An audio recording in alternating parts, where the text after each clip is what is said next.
Hello friends, today we will going to discuss about lines and angles. First, there is a vertically opposite angle. Vertically opposite angle means suppose you have a cross line. Okay, ये क्या है आपकी दो line से जो एक दूसरे को क्या कर रही है इंटरसेक्ट कर रही है। तो यहाँ पे क्या होता है जब एक लाइन दूसरी लाइन को इंटरसेक्ट करती है ना तो यहाँ तरफ वाला एंगल और जस्ट उसके अपोजिट जो एंगल होता है वो सपोज ये x है तो ये क्या है y है, ये दोनों आपस में क्या होंगे इक्वल होंगे। ओके, देन अगेन ये वाला एंगल और ये वाला एंगल सपोज ये w है तो ये z है तो w किसके इक्वल होगा z की होगा। इसको बोलते हैं vertically opposite angle. Vertically opposite मतलब आमने सामने का। Then there is a second one linear pair LP और we called it straight angle. Straight angle का मतलब होता है जैसे कि आपके पास ये लाइन है, स्ट्रेट लाइन है, यहाँ से कोई दूसरी लाइन गई है, सपोज इस पॉइंट से होते हुए एक दूसरी लाइन गई हुई है। ओके, तो यहाँ पे क्या हो रहा है, एक ये एंगल मिल रहा है और एक ये वाला एंगल मिल रहा है इन दिस स्ट्रेट लाइन। तो स्ट्रेट लाइन का एंगल कितना होता है 180 डिग्री होता है, ये आपको पता होना चाहिए, इसलिए स्ट्रेट एंगल कहा गया है ना, लीनियर वे। तो यहाँ पे ये दो एंगल, यहाँ पे ये जो एंगल मिल रहा है प्लस ये वाला एंगल, ये like this and like this, suppose this is x और दिस इज वाई, तो इनका सम क्या होना चाहिए आपका 180 होगा हमेशा। तो लीनियर पेयर का मतलब ही क्या होता है sum of the angles on a straight line is 180 degree. अब now third angle alternate interior angle. Alternate interior angle के लिए आपको कुछ बातें याद रखना पड़ेगा। इसमें या तो z बनता है या मिरर इमेज ऑफ z बनती है, n बनता है और मिरर इमेज ऑफ n का फॉर्मेशन होता है। इसमें जो ये लाइंस हैं, ये लाइंस आपस में क्या होती है पैरेलल होती है to each other and there is a transversal suppose like this. These are the two lines which are parallel to each other. Okay, and this is our transversal line. Now you can see here there's a formation of Z. देखो यहाँ पे Z का क्या हो रहा है, कुछ इस तरह से पैटर्न का फॉर्मेशन हो रहा है। तो आप जब भी आप कोई भी क्वेश्चन सॉल्व करेंगे तो आप पेंसिल का यूज करके या पेन का या कलरफुल मार्कर्स का यूज करके आप मार्क कर सकते हैं कि कहाँ पे किस टाइप का एंगल का फॉर्मेशन हो रहा है। तो उससे क्या होगा इजी पड़ेगा आपको किसी भी चीज को अंडरस्टूड करने के लिए।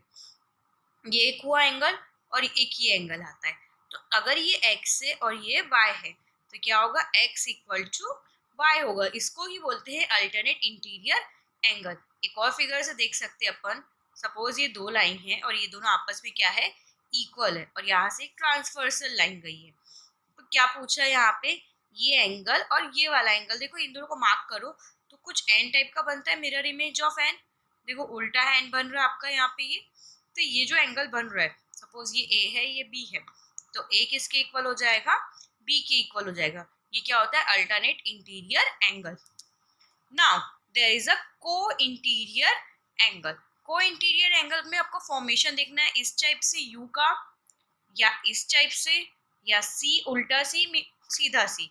Okay, suppose there is a two lines which are parallel to each other and there is a transversal line. Okay, ये दो लाइन आपस में क्या हुई पैरेलल हुई और ये ट्रांसवर्सल हुई। तो आप यहाँ पे देख सकते हैं कि अगर ये लाइन पैरेलल है तो आपका इस टाइप का यू का फॉर्मेशन ले रहा है, वो ले रहा है। तो यहाँ पे सपोज एक ये एंगल ले लो और एक ये वाला एंगल ले लो, इसको x ले लो इसको y ले लो, तो क्या होगा यहाँ पे sum of this two angles which are interior to the same line means same side में क्या है आपका ट्रांसवर्सल की सेम साइड में है और दो लाइंस पैरेलल के बीच में है, तो इनका सम भी क्या होता है 180 डिग्री के इक्वल होता है। इसको क्या बोलते हैं co interior angle. Fifth one is corresponding angle. Corresponding angle मतलब आपको एफ टाइप का पैटर्न दिखेगा या फिर एल पैटर्न दिखेगा like this. Suppose this are the two lines and there is a transversal. तो आपको ये वाले एंगल और ये वाले एंगल के बीच में क्या करना है रिलेशन फाइंड करना है। तो आप जब इसको ध्यान से देखेंगे इसको तो ये कुछ इस टाइप का आपका फॉर्मेशन कर रहा है। ओके, एफ का फॉर्मेशन कर रहा है। अगर मैं इस कॉपी को रोटेट करके दिखाऊं तो ओके आप एंगल रोटेट करके भी देख सकते हैं। तो अगर ये x है ये y है तो आपका x क्या हो जाएगा y के इक्वल हो जाएगा लाइक दिस। ये फिगर है, ये ट्रांसवर्सल है। अगर मेरे को ये वाला एंगल और ये वाला एंगल का रिलेशन चाहिए है तो अगर ये a है ये b है तो a किसके इक्वल हो जाएगा b के। और रीजन क्या देंगे आप वहां पे करस्पॉन्डिंग एंगल का। Now, coming to the next sixth one is the complementary angle. Complementary angle मतलब आपको वहां पे जो भी एंगल्स रहेंगे उनका सम अगर 90 डिग्री आता है, that means they are complement to each other. Okay, suppose ये है, ये 30 डिग्री है और ये 60 डिग्री है. अगर ये दोनों एंगल का सम 90 डिग्री आता है तो क्या है ये कॉम्प्लीमेंट्री. तो यस, इट इज कॉम्प्लीमेंट्री. अगर एक एग्जांपल के तौर पे अगर मैं दूसरा फिगर देखूं, सपोज एक 30 डिग्री है और एक 80 डिग्री है, क्या इनका सम 90 के इक्वल है? नो, 90 के इक्वल नहीं है, तो ये कॉम्प्लीमेंट्री भी नहीं होगा. Okay, next supplementary. सप्लीमेंट्री में एंगल का सम कितना आना चाहिए? 180 डिग्री आना चाहिए. सपोज एक 120 डिग्री है और एक 60 है, तो अगर मैं दोनों को ऐड करूंगी तो मेरे को क्या मिल रहा है? 180 डिग्री मिल रहा है, मतलब ये सप्लीमेंट्री एंगल है.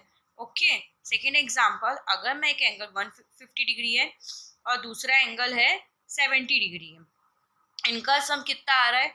क्या 180 के इक्वल आ रहा है? नहीं आ रहा है, तो ये क्या है? कॉम्प्लीमेंट्री नहीं है. Okay, now eighth one is adjacent angle. Adjacent का मतलब सिर्फ क्या होता है?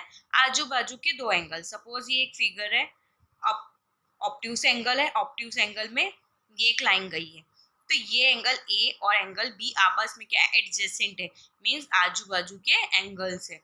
दैट्स इट, इसका और कोई मतलब उतना नहीं है. उसके बाद क्या है आपका? Alternate exterior angle. Exterior angle में सिंपली आप क्या करेंगे, जो मैंने इंटीरियर एंगल में बताया है आपको कि जेड करके फिगर होती है, उसका फॉर्मेशन होता है. तो यहाँ पे देखो ये जेड फिगर है, इंटीरियर के लिए आपको ये एंगल और ये एंगल लेते हैं. ओके, लेकिन अगर मैं इसी ट्रांसवर्सल लाइन को एक थोड़ा लंबा कर देती हूँ, तो आपको यहाँ पे क्या मिल रहा है? एक ये एंगल मिल रहा है, सपोज ए, और यहाँ पे से एक ट्रांसवर्सल से ही यही लाइन देखना, जो आपकी जेड की लाइन है ना पैरेलल वाली, उसी का आप देखेंगे और कहीं नहीं देखेंगे, किसी और को नहीं देखना है.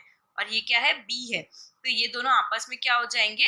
इक्वल हो जाएंगे. A equal to B according to the criteria of alternate exterior angle.